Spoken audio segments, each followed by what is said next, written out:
The New York Knicks have hired a new coach. They've signed 2 players to come off the bench. And on today's video, I'm going to give you the truth and the real reason why they made those moves. Before we do, I just want to open up the comment section and ask all of you to get out your red pens and grade the Knicks offseason so far. A, B, C, D, or F.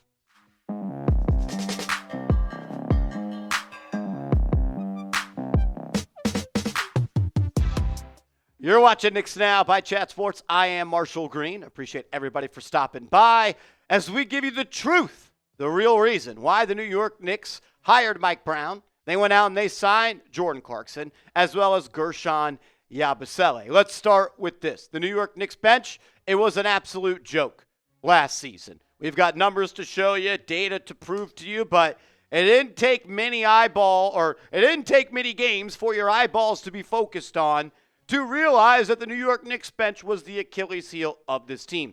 All respect in the world to Cam Payne, DeLon Wright, and Landry Shamet.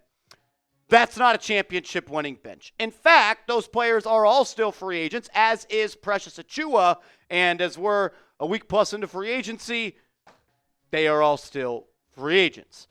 And you look at this. When it comes to bench scoring per game, how many points per game did the Knicks bench score last year? 21.7, the worst in the NBA. And the playoffs, 15.8. That ranked 15th. Okay, that's not that. Oh, wait, only 16 teams make the playoffs. So you had the worst bench scoring team in the NBA in the regular season and the second worst in the playoffs. Insert Jordan Clarkson, insert Guerschon Yabusele, and bam, problem fixed. Jordan Clarkson averaged 16.2 points per game last year for the Utah Jazz. Guerschon Yabusele averaged 11 points per game off the bench for the Philadelphia 76ers. That's 27 points per game last year. The Knicks averaged 21 as a bench unit in totality. These two guys are going to change life for the Knicks off the bench. They can generate offense for themselves. They can also do it for others. Jordan Clarkson has become an underrated playmaker because it's easy and it's fun to just call him a shot chucker. Just call him someone that's a microwave, prototypical six-man of the year. But he averaged 3.7 assists per game. He can get to the paint. He can make every single pass, and he's a skilled passer as well. Yabusele, on the other hand, he is a play finisher. He has skill as well to where he could pop the ball around on the perimeter, but if you close out too hard at the top of the key, he's going to drive right past it and throw it down. You don't close out hard enough, he's going to knock it down from 3. Clarkson, 36% from 3 last year. Yabusele, 38% from 3 last year, and you're adding another 11 three-pointers attempted per game. Legit firepower off the bench. And if the New York Knicks were going to do the whole we're going to run it back thing with Brunson and the top 7 that we're all bringing back, you had to find a way to add legit scoring to this team. They do so off the bench. I expect the Knicks bench scoring to be much improved going into the season.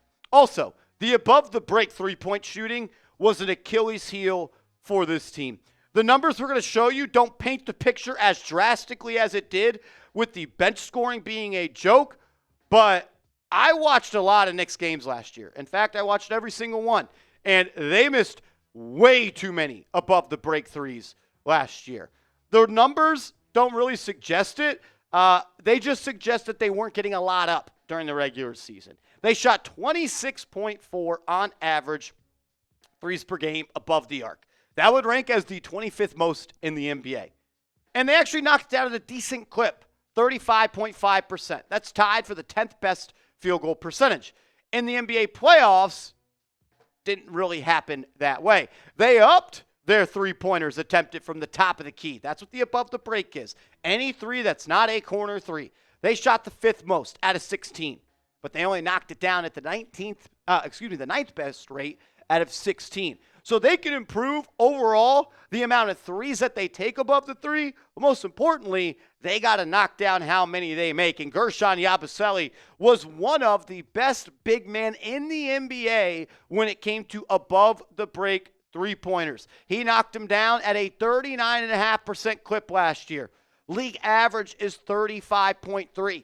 He also has a strong shot diet of that particular shot, 200 such threes. So he gets them up and he knocks them down. And Jordan Clarkson as well, he gets them up and he knocks them down, shooting better than league average from that spot, 35.5% from the top of the key, compared to the league average being 35.3. So Yabusele is a marksman and a specialist in that category, but you're adding someone in Clarkson who is better than league average there. And that's going to help you do that. The Knicks have to space the floor better, but they also have to be able to score from every single spot on the floor. We know Mikal Bridges struggled from the top of the key. But now with Karl-Anthony Towns and Yabusele as two big men on your roster, being elite above the break three-point shooters, that's going to give you a consistent threat on offense from there. I'm expecting the pick and pop game, as well as just Yabusele and Towns moving off the ball better to get those looks to increase, and the Knicks are going to be much better above the break from next year.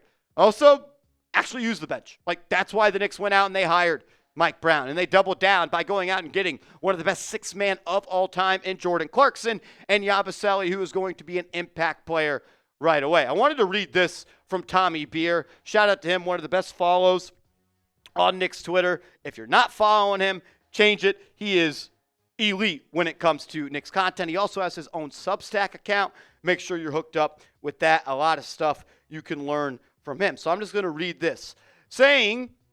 Talking about minutes distribution, and that won't be the case under Mike Brown. During Brown's first season in Sacramento, he employed a deep rotation. 11 different players averaged double-digit minutes, with 15 players appearing in 25 or more games. Sabonis, who led the team in playing time, averaged fewer than 35 minutes a night. All 5 Knicks starters last season averaged at least 35-plus minutes per game. In the 2023-2024 season, Brown expanded his rotation even further. 13 different Kings appeared in more than 40 games, with 11 of those players averaging more than 12 minutes per game. The reduced wear and tear on New York's key contributors will hopefully yield dividends down the stretch. And that's a big reason why they made those moves. Another tweet here from Tommy Beer. Mike Brown numbers. During his final full season in Sacramento, 2023 and 2024, the Kings finished in the top half of the NBA in defensive rating.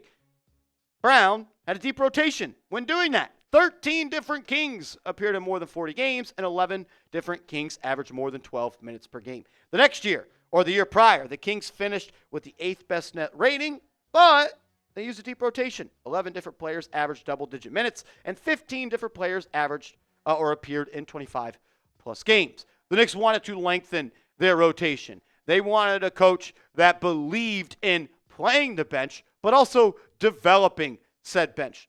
And also, they wanted to minimize the wear and tear on their starters. I know Jalen Brunson wears an S on his chest, and he is Superman, but he is human. And he's getting older every single day. And we've seen what Tom Thibodeau has done with players in the past. And I am not even a Thibodeau hater. At times I hate him. At times I really like him. But I don't want him running Brunson into the ground. I also don't want him running Anunoby into the ground, or Karl-Anthony Towns and Mikal Bridges. So expect for the Knicks bench to be a much bigger factor into their team next year. And overall, you're going to see a lot of Miles McBride and Jordan Clarkson and Josh Hart and Yabusele and Huck Porty. And you might even see some Kolek and Dottier. And by at least, I mean a lot more than you saw this past year with Thomas Thibodeau. If you want to see the Knicks win it all in year one of the Mike Brown experience, hit that thumbs up icon. We're trying to speak it into existence, get the good vibes rolling. If you're with me, hit that like button. And make sure you are following me on social media. I'm on Twitter. I'm on Instagram, @MarshallGreen_.